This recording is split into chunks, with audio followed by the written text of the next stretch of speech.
Assalamualaikum warahmatullahi wabarakatuh.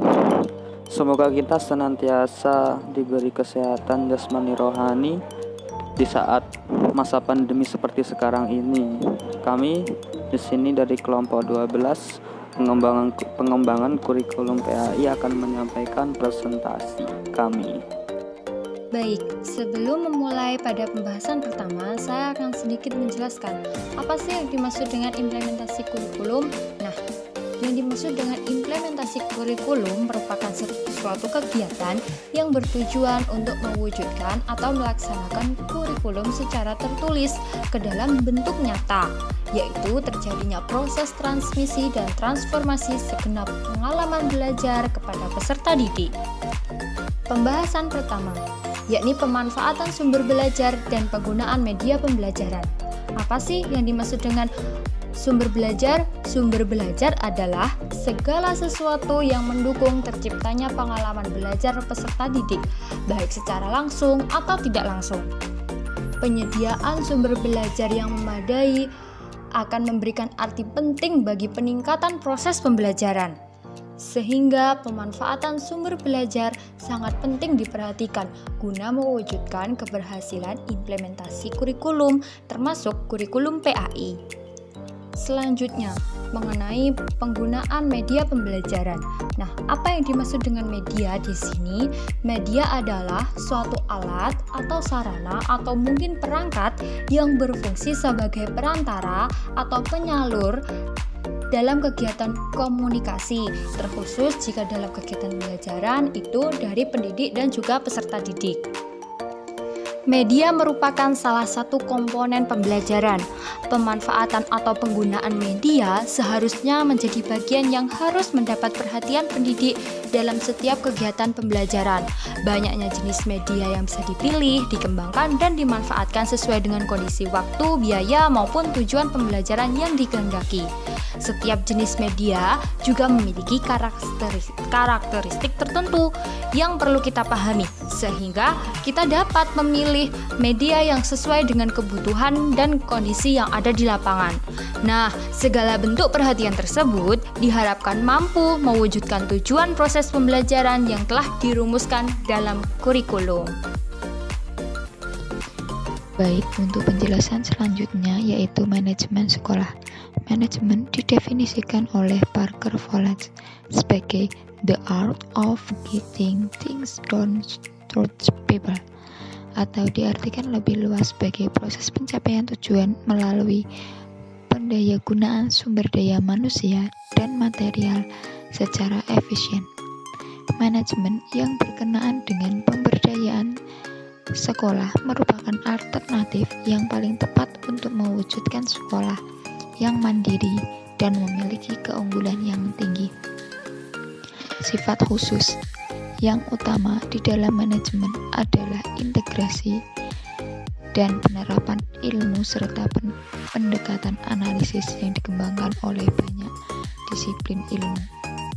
Manajemen sering diartikan sebagai ilmu, kiat, dan profesi. Oleh karena itu, manajemen merupakan suatu sistem tingkah laku manusia yang kooperatif dalam melaksanakan tugas dan tanggung jawabnya dengan kepemimpinan yang teratur melalui usaha yang terus-menerus yang dilandasi tindakan yang rasional. Menurut Albert Lepage bahwa manajemen adalah tenaga, kekuatan yang memimpin, memberi petunjuk, dan membimbing suatu organisasi dalam mencapai suatu tujuan yang telah ditentukan terlebih dahulu. Untuk poin yang C yaitu strategi dan model pembelajaran. Strategi pengajaran adalah taktik yang digunakan guru dalam melaksanakan proses belajar mengajar agar dapat mempengaruhi para siswa dalam mencapai tujuan pengajaran secara lebih efektif dan efisien. Strategi pengajaran berada pada pelaksanaan sebagai tindakan nyata atau perbuatan. Nah, dengan kata lain, strategi pembelajaran mempunyai arti yang lebih luas daripada metode dan teknik.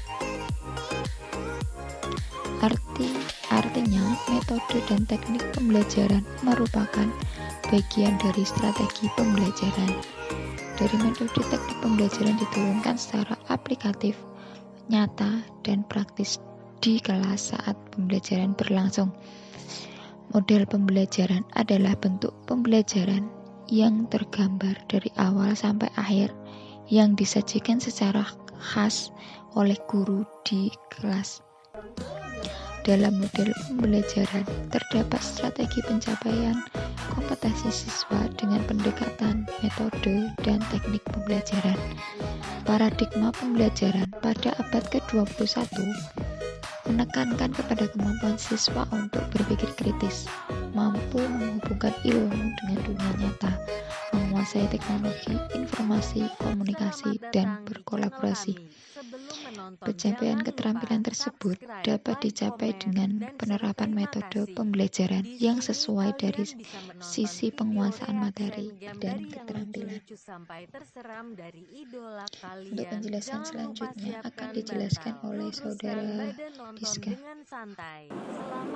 Ya, kita lanjutkan dari bagian yang D, yaitu kualitas dan kinerja guru. Nah, berikut ini adalah beberapa hal yang perlu Anda perhatikan untuk menjadi guru yang berkualitas. Yang pertama, guru harus memiliki profesionalisme di bidangnya. Nah, yang kedua, guru harus mempersiapkan bahan ajar.